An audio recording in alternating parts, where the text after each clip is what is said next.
नमस्कार। आज हम इतिहास के एक ऐसे डोमिनो इफेक्ट को समझने वाले हैं जहां बस एक सम्राट की मौत ने एक बहुत ही ताकतवर साम्राज्य के पतन की कहानी शुरू कर दी। जी हां, हम बात कर रहे हैं मुगल सम्राट औरंगजेब की और उनकी मौत के बाद जो घटनाओं की लड़ी शुरू हुई उसकी। जरा सोचिए, एक ऐसा शहंशाह जिसने करीब करीब आधी सदी मतलब 50 साल तक एक बहुत बड़े साम्राज्य पर हुकूमत की, और फिर उसकी मौत हो जाती है। तो इसके बाद क्या होता है? अफरा तफरी, जंग या सत्ता का एक शांत हस्तांतरण? यही वो सवाल था जो 1707 में पूरे हिंदुस्तान के जहन में गूंज रहा था। तो चलिए इस कहानी में जरा और गहराई से उतरते हैं। देखिए, औरंगजेब की मौत का मतलब सिर्फ एक राजा का जाना नहीं था। इसने मुगल साम्राज्य के एक बहुत लंबे और स्थिर दौर का अंत कर दिया। अब एक ऐसा साम्राज्य था जिसके सर पर कोई शासक नहीं था और आगे क्या होगा ये किसी को नहीं पता था। मुगल साम्राज्य की असली ताकत उसकी स्थिरता में थी। बाबर से लेकर औरंगजेब तक, मतलब करीब 200 सालों तक एक के बाद एक ताकतवर शहंशाहों ने इस सल्तनत को संभाला। लेकिन 1707 में ये जो मजबूत कड़ी थी, ये टूटने वाली थी। पूरे 49 साल औरंगजेब ने इतने लंबे समय तक शासन किया, तो जाहिर है मार्च 1707 में जब उसकी मौत हुई तो उसने अपने पीछे एक बहुत बड़ा खालीपन छोड़ दिया, एक ऐसा वैक्यूम जिसे भरने के लिए खून खराबा होना लगभग तय था।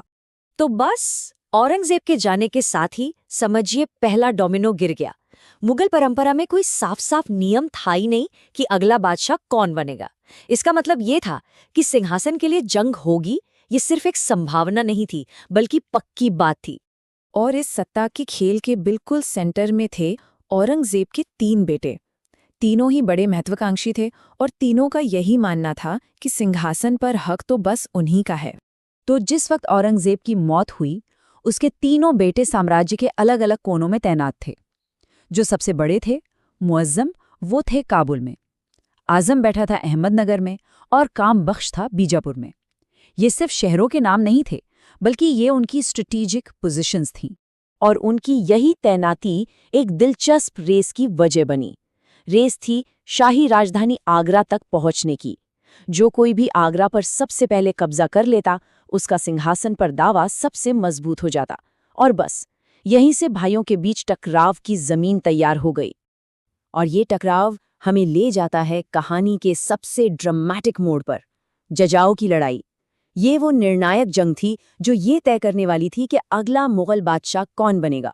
वैसे तो कामबख्श भी एक दावेदार था, लेकिन जो असली और सीधी टक्कर थी वो मुअज्जम और आजम के बीच थी। ये दो ताकतवर सेनाओं और दो भाइयों के बीच की जंग थी। फिर सब कुछ बहुत तेजी से हुआ। दोनों भाई अपनी अपनी फौजों के साथ आगरा की तरफ बढ़े और फिर 18 जून 1707 को आगरा के पास जजाओं के मैदान में वो आमने सामने आ गए। उस दिन इतिहास लिखा जाने वाला था। मुगलों में उत्तराधिकार की जंगें बहुत क्रूर होती थीं और इसका नतीजा भी कुछ वैसा ही निकला।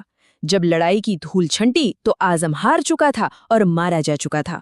जीत हुई मुअज्जम की। मुअज्जम की इस जीत ने एक नए दौर की शुरुआत की। ये लेटर मुगल्स यानी बाद के मुगलों के दौर का आगाज था और वो इस दौर का पहला सम्राट था। सिंहासन पर बैठने के बाद मुअज्जम ने बहादुर शाह प्रथम का खिताब लिया, लेकिन इतिहासकार खफी खान ने उसे एक बड़ा दिलचस्प नाम दिया, शाह बेखबर, जिसका मतलब है ऐसा राजा जिसे किसी बात की खबर न हो। शायद इसलिए क्योंकि वो अपने पुरखों की तरह सख्त प्रशासक नहीं था। एक और बात जो बहुत अहम है वो थी उसकी उम्र। जब बहादुर शाह प्रथम तख्त पर बैठा तो वो 63 साल का था। अपने पिता की तरह उसके पास हुकूमत करने के लिए दशकों का वक्त नहीं था और उसकी उम्र का असर उसकी नीतियों पर भी दिखना था। उसने पहले तो अपने आखिरी दुश्मन यानी भाई कामबख्श को हराया, लेकिन उसके बाद उसका रवैया अपने पिता से बहुत अलग था। उसने राजपूतों, सिखों और मराठों जैसी ताकतों के साथ शांति और समझौते की नीति अपनाई। शायद वो ये समझ चुका था कि साम्राज्य को अब टकराव की नहीं बल्कि सहयोग की जरूरत थी। तो सिंहासन के लिए जंग खत्म हो गई। मुअज्जम अब सम्राट बहादुर शाह प्रथम था। लेकिन ये जीत एक बड़ी हकीकत को नहीं बदल सकी, और वो हकीकत ये थी कि मुगल साम्राज्य की नींव अब कमजोर हो रही थी और वो हमेशा के लिए बदल रहा था। और बस यही सवाल है जिसके साथ आज हम रुकते हैं। बहादुर शाह ने जंग तो जीत ली, लेकिन क्या कोई एक सम्राट, चाहे वो कितना भी सुलझावा क्यों न हो, एक विशाल साम्राज्य के उस धीमे बिखराव को रोक सकता था जिसकी शुरुआत हो चुकी थी? ये एक ऐसा सवाल है जो आगे के मुगल इतिहास को पूरी तरह से परिभाषित करता है।